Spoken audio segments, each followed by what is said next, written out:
ago. That's later. That's from China. Lived in the city, maybe like maybe Seoul Daegongwon or Rini Daegongwon or something, some big or Central Park or something. He lived in a big city, near a big city. So he was with a great company of bhikshus, even 1,250. Now, here's the point. One day, at the time for breaking fast, the world-honored one, this great Buddha, this enlightened one, with thousands of students, the world-honored one put on his robe, his begging robe, carrying his bowl. Very interesting. Watch what this is saying. This is the whole Diamond Sutra. Don't blink. If you blink, you'll miss it. Because it's so short. Took his robe, took his bowl, and walked into the city of Shravasti to beg for his food. The Buddha did that.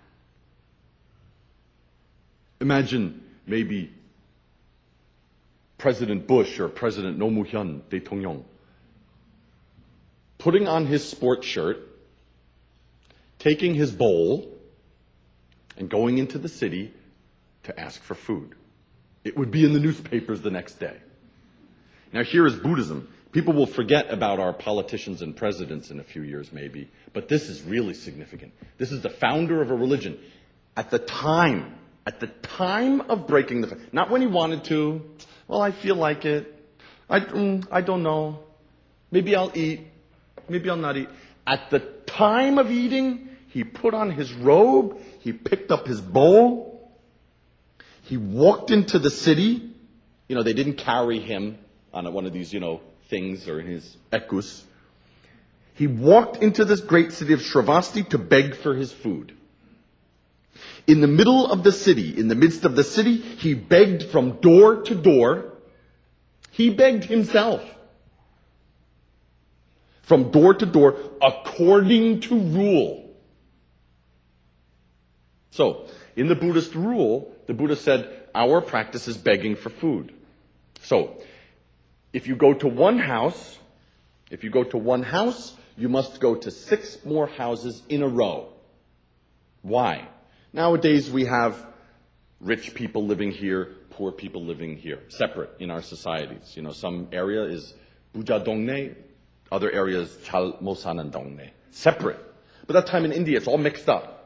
Rich people, poor people living together. So he didn't want his monks to choose, this house has very good food. Their curry is number 1. Their mosala paneer or their sag paneer, spinach and cheese. Their sag paneer is number 1. But these people, they don't have so much food. So to cut this mind, this choosing mind, this like and dislike mind, to cut that, he said, if you go to this house, you must go to the next 6 houses in a row. Whatever they give you, you accept. Very interesting rule. So, the Buddha made that rule for his monks and nuns, and he kept it himself. That's amazing. He was not above his own rule. One day at the time for breaking fast, so he went in at lunch. In the Buddhist tradition, we say that spirits eat in the morning. No, gods eat in the morning. Buddhas eat at lunch. Animals eat in the afternoon. And sort of, how could we say it? Heavenly beings eat at night. Spirits. So, the Buddha was teaching, at this time, the Buddha only ate at lunch. He only ate lunch. That's all. Until lunch, he was very hungry. So, he kept that rule. One day at the time for breaking fast, the world-honored one, enrobed and carrying his bowl, this begging bowl, he went into the city. Every single day, the Buddha lived just like this. It's very interesting.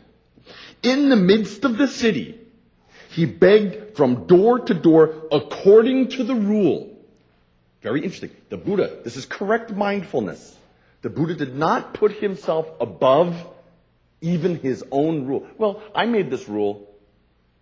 You guys follow it, but I'm done. I'm a Buddha. I don't need this rule. You need the rule. I don't.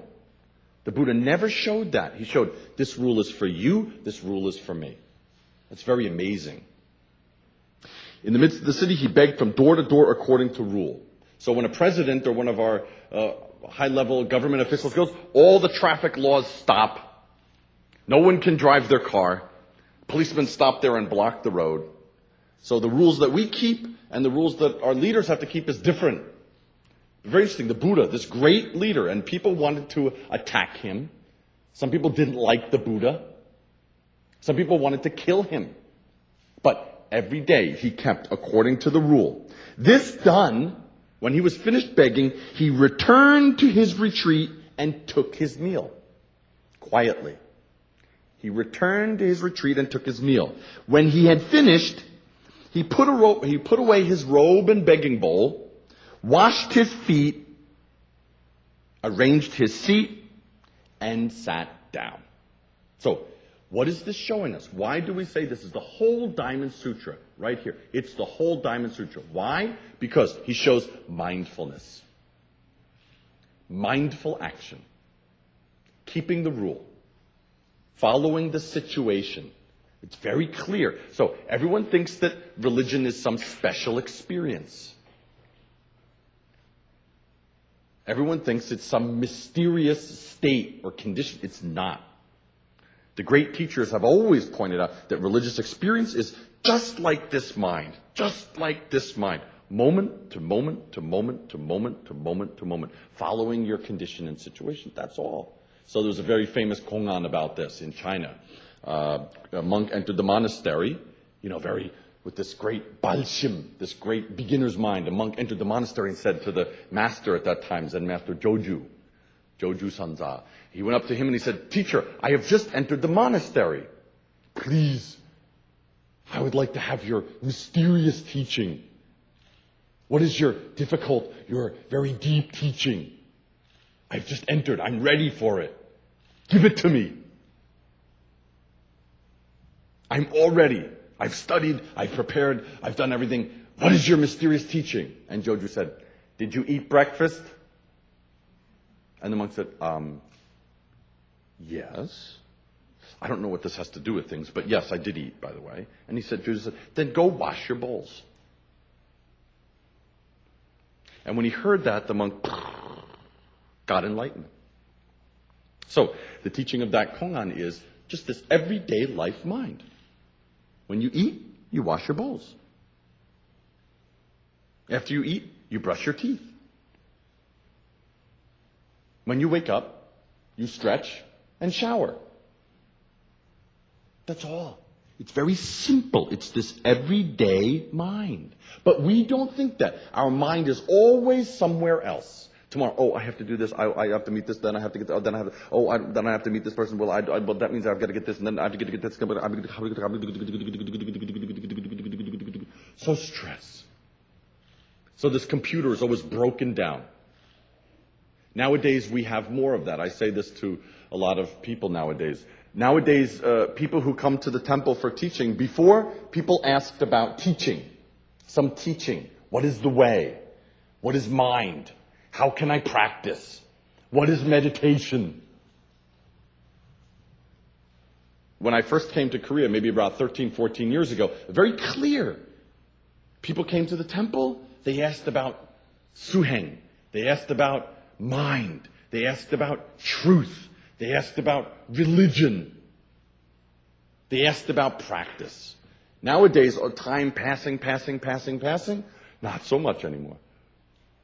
People come in, my situation is difficult, my home life is complicated, my marriage is having a problem, my relationship, it's all this complicated talking. Not good, not bad. Not good, not bad. But people's minds now are more complicated. So, this first page of the Diamond Sutra is pointing us back to a very simple thing. It's so simple, it's stupid. It's very, very